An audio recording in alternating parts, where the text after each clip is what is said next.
วันที่ 2 เมษายน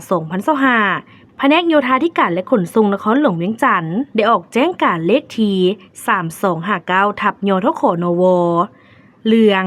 ปิดการสัญจรชั่วคราวเส้นทางถนนเศรษฐาธิราชบ้านมีไซและบ้านเสียงยืนเมืองจันทบุรีนครหลวงเวียงจันทน์เพื่อก่อสร้างขยายเส้นทางรถเมล์ด่วน BRT แผนกโยธาธิการและขนส่งนครหลวงเวียงจันทน์ขอถือเป็นเกียรติแจ้งมายังบรรดาทานทราบว่า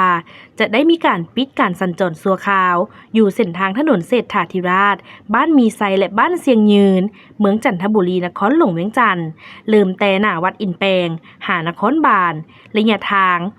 659 เมตรกำหนดเวลา 7 วันเริ่มแต่วันที่ 4-10 พฤษภาคม 2025ส่วงเช้าเวลา 8:52 น.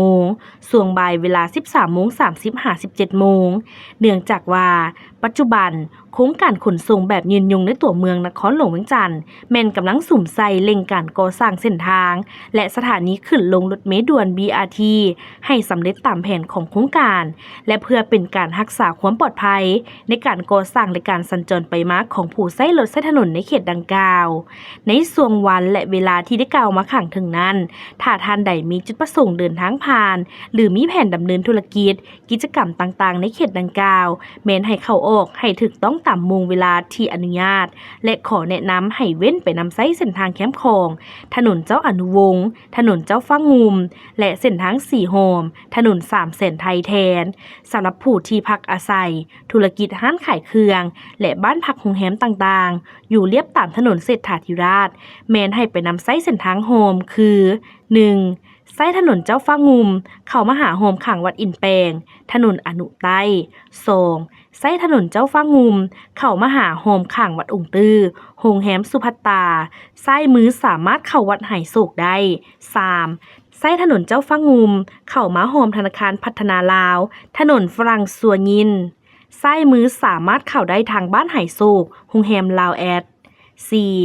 ใช้ถนนเจ้าฟ้างุมเข้ามาหาโฮมข้างวัดมีไซถนนนอแก้วกุ่มมารและซ้ายมือทางโฮมข้างหอวัฒนธรรม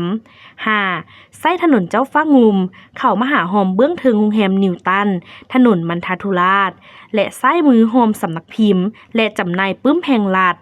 6. ใช้ถนนเจ้าฟ้างุมเข้ามาหาโฮมหอสมุดแห่งชาติโรงแรมล้านสร้างถนนป่างคำบรรดาเส้นทางโฮมที่กล่าวมาข้างถึงนั้นแมนสามารถเข้ามาได้แต่จะข้ามถนนเศรษฐาธิราชแมนบ่ได้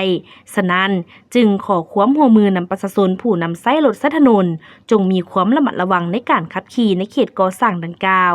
มอบให้โครงการประสานสมทบกับองค์การโยธาธิการและขนส่งเมืององค์การจราจรเมืองอำนาจการปกครองเมืองบ้านและภาคส่วนเกี่ยวข้องโฆษณาเผยแพร่เพื่ออำนวยความสะดวกในการจัดตั้งปฏิบัติให้สำเร็จตามแผนการดังนั้นจึงแจ้งมายังบรรดาทานและทุกภาคส่วนที่เกี่ยวข้องเพื่อทราบและให้ความร่วมมือด้วย